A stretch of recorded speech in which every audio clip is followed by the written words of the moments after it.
আসসালামু আলাইকুম। সুপ্রিয় শিক্ষার্থীবৃন্দ, জায়েদস লার্নিং হাবের পক্ষ থেকে তোমাদের সবাইকে স্বাগতম।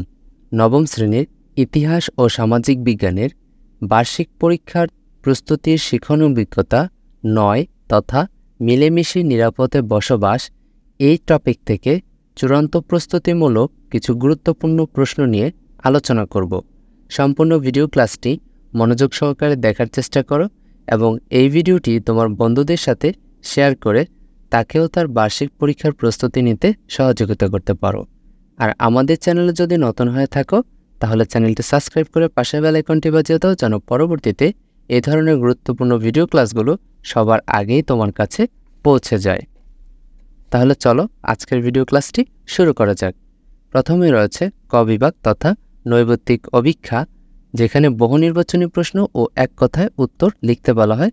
এখানে প্রতিটি প্রশ্নের জন্য 1 নম্বর করে বরাদ্দ রয়েছে। তোমরা ক বিভাগের বহু নির্বাচনী অংশের সকল প্রশ্নগুলোই ভালো করে পড়ে নিবা, কোনো অংশে বাদ দিবা না। আমরা এক কথায় উত্তর তথা এক শব্দে বা এক বাক্যে উত্তর এখান থেকে গুরুত্বপূর্ণ প্রশ্নগুলো তোমাদের মার্ক করে দেব। তোমরা এগুলো লেকচার গাইড থেকে আঁকিয়ে নাও। প্রশ্ন 1, রিমোট সেন্সিং অর্থ কী?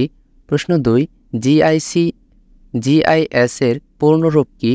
3, রিমোট সেন্সিং শব্দটি প্রথম কখন ব্যবহৃত হয়, কত সালে? 4, রিমোট সেন্সিং শব্দটি কে ব্যবহার করেন? 5, সেন্সর বা অনুধাবক কত প্রকার?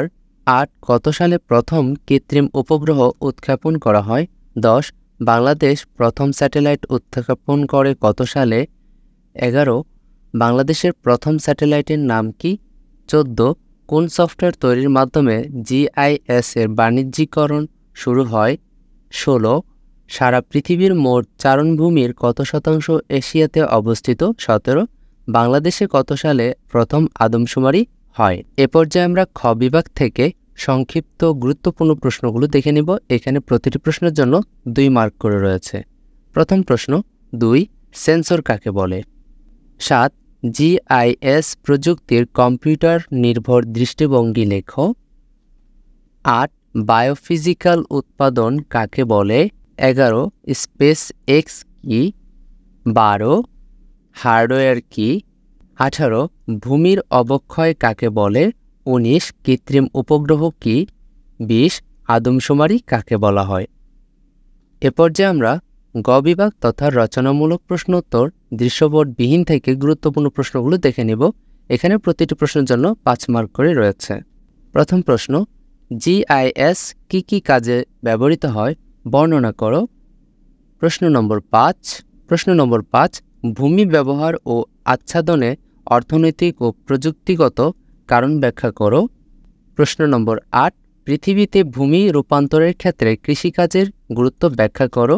প্রশ্ন নম্বর 10, বৃক্ষ নিধন ও বন উজাড়ের মাধ্যমে পৃথিবীর ভূমি ব্যবহার ও আচ্ছাদনের পরিবর্তনের ধরন কেমন ব্যাখ্যা করো। এ পর্যায়ে আমরা ঘ বিভাগ তথা রচনামূলক প্রশ্নোত্তর দৃশ্যপট নির্ভর থেকে গুরুত্বপূর্ণ প্রশ্নগুলো দেখে নেব। এখানে প্রতিটি প্রশ্নের জন্য তোমরা 8 নম্বর করে পেয়ে যাবা। প্রশ্ন নম্বর 1, হাতের বাম দিক থেকে বৈশ্বিক ভূমি ব্যবহারের পরিবর্তনের তথ্য সংগ্রহে ব্যবহৃত প্রযুক্তি। হাতের ডান দিকে বৈশিষ্ট্য বা কাজ। পি, বৃহৎ এলাকার দীর্ঘ সময়ের পরিবর্তন অনুসন্ধান। কিউ, দূর থেকে কোনো বস্তু সম্পর্কে তথ্য সংগ্রহের কৌশল। প্রশ্ন ক, প্রেক্ষাপটে ভূমি ব্যবহারের পরিবর্তনে পি প্রযুক্তিটির কাজ বর্ণনা করো। প্রশ্ন খ, প্রেক্ষাপটে উল্লিখিত প্রযুক্তিটির ব্যবহার পূর্বে তাত্ত্বিক গবেষণায় সীমাবদ্ধ থাকলেও বর্তমানে প্রাত্যহিক জীবনে প্রযুক্তিটির প্রয়োজন অপরিসীম। তোমার মতামত দাও। প্রশ্ন 4, এইটুকু দেশে এত জনসংখ্যা দেখে হিমু খুব অবাক হয়। ভবিষ্যতে কি হবে? মানুষ কি খাবে? এই ভেবে সে খুবই চিন্তিত। তার বাবা বলেন, অতীতে সারা পৃথিবীতে জনসংখ্যা খুব কম ছিল, প্রচুর আবাদি জমি ছিল। আস্তে আস্তে জনসংখ্যা বাড়ছে, মানুষের ভূমির ব্যবহার বেড়েছে। প্রশ্ন ক, প্রেক্ষাপটের আলোকে এশিয়া মহাদেশে 3টি দেশের জনসংখ্যার অনুপাতে ভূমির যে পরিবর্তন এসেছে তা ছকে উপস্থাপন করো। প্রশ্ন খ, প্রেক্ষাপটের হিমুর চিন্তায় জনসংখ্যা বৃদ্ধির কোথা থেকে প্রভাব ফুটে উঠেছে তা ব্যাখ্যা করো। সর্বশেষ প্রশ্নটি হচ্ছে 7 নম্বর, ডেঙ্গুর প্রাদুর্ভাব নিয়ে স্কুল শিক্ষক ক্লাসে বললেন, বর্তমানে দেশে ডেঙ্গুর প্রাদুর্ভাব দেখা দিয়েছে। সরকার এডিস মশার বংশ বিস্তার রোধে পদক্ষেপ নিলেও ডেঙ্গুর প্রকোপ থেকে জনগণ রেহাই পাচ্ছে না। তাই সরকারের পাশাপাশি জনগণকেও এ ব্যাপারে সচেতন হতে হবে। তোমাদেরকেও এ ব্যাপারে সচেতন হতে হবে, যাতে এডিস মশার লার্ভা তোমাদের বাড়ির আশেপাশে না জন্মাতে পারে। প্রশ্ন ক, প্রেক্ষাপটের স্কুল শিক্ষকের সচেতনতামূলক পরামর্শ অনুযায়ী তুমি এডিস মশা নিধনে কী কী পরিকল্পনা করতে পারো? প্রশ্ন খ, এই পরিকল্পনা তুমি ও তোমার বন্ধুরা কিভাবে বাস্তবায়ন করবে তা উপস্থাপন করো।